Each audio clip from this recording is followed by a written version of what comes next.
గుంటూరులోని ఓ ఆసుపత్రిలో డాక్టర్ నిర్లక్ష్యం, ఆపరేషన్ కారణంగా తమ కుమారుణ్ణి కోల్పోయామని ఓ తల్లి ఆవేదన వ్యక్తం చేసింది. సోమవారం కలెక్టరేట్ ఎస్సీ గ్రీవెన్స్ లలో ఆమె అర్జీని సమర్పించారు. టీవీ ప్రకటనల ద్వారా మోసపోయామని, ఇలాంటి అబద్ధపు డాక్టర్లని కఠినంగా శిక్షించి తమకు న్యాయం చేయాలని అధికారులను ఆమె వేడుకున్నారు.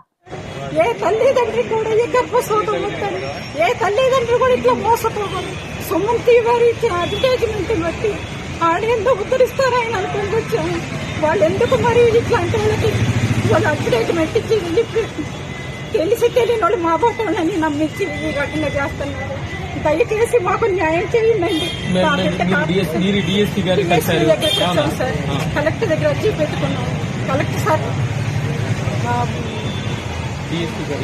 ఆయన కమిషనర్ గారు ఆయన ఎస్పీ దగ్గరికి పంపించారు.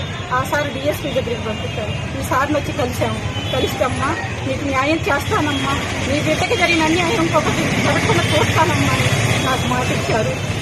అట్లా అయినా సార్ మెడికల్ డిపార్ట్మెంట్ వాళ్ళైనా, పోలీసు వాళ్ళైనా, కలెక్టర్ గారైనా మా లాంటి నిరుపేదలకి ఇలా జరగకుండా చూడండి సార్. నీకు లేక నువ్వు కూడా నీ కోరుకునేది అబద్ధపు డాక్టర్ ఉంది, అబద్ధపు వాళ్ళని వాళ్ళ డబ్బులు ఇచ్చేదానికి మోసపోయి మా లాంటి ప్రజలకు అన్యాయం జరగకుండా చాలు. నా బిడ్డ 35 సంవత్సరాల బిడ్డ చేతికొచ్చిన బిడ్డకి మంత్రి గారిని కలుస్తారని తెలుస్తుంది. మరి మంత్రి గారి దగ్గరికి ఎప్పుడు వెళ్ళబోతున్నారు? నేను చూసుకుని వెళ్తాం సార్. మాకు న్యాయం కావాలి, నా బిడ్డకు ఆత్మశాంతి కావాలి. ఈ వయసులో 56 సంవత్సరాలు నా భర్తకు 61 సంవత్సరం. ఈ వయసులో మేము ఇంత నరకం అనిపిస్తున్నాం. మంత్రి గారినే కాదు సార్, ఎవరిని కలవమని కలుస్తాము. మాకు న్యాయం జరిగినంత వరకు, నా కొడుకు ఆత్మశాంతి జరిగేంత వరకు నేను వదిలిపెట్టనండి.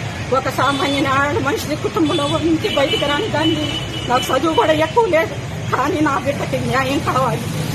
నాలాంటి తల్లిదండ్రులు మోసపోకూడదు, ఇలాంటి అబద్ధపు డాక్టర్లు ఉండకూడదు.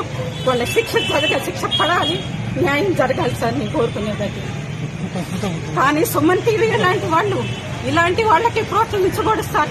వాళ్ళకి చేత అయితే మా లాంటి పేద తల్లిదండ్రులకి, అబద్ధపు డాక్టర్లకి వాళ్ళు వేసే డబ్బుల కోసం మోసపోకుండా సార్ వాళ్ళు కూడా మాకు న్యాయం చేయాలి సార్. నేను ఎవరినైనా కలుస్తాను సార్. నా బిడ్డకు ఆత్మశాంతి జరిగిన దాకా, మాకు మనోవ్యాధి తగ్గిన దాకా నేను తిరుగుతాను సార్. నేను పోరాడతాను.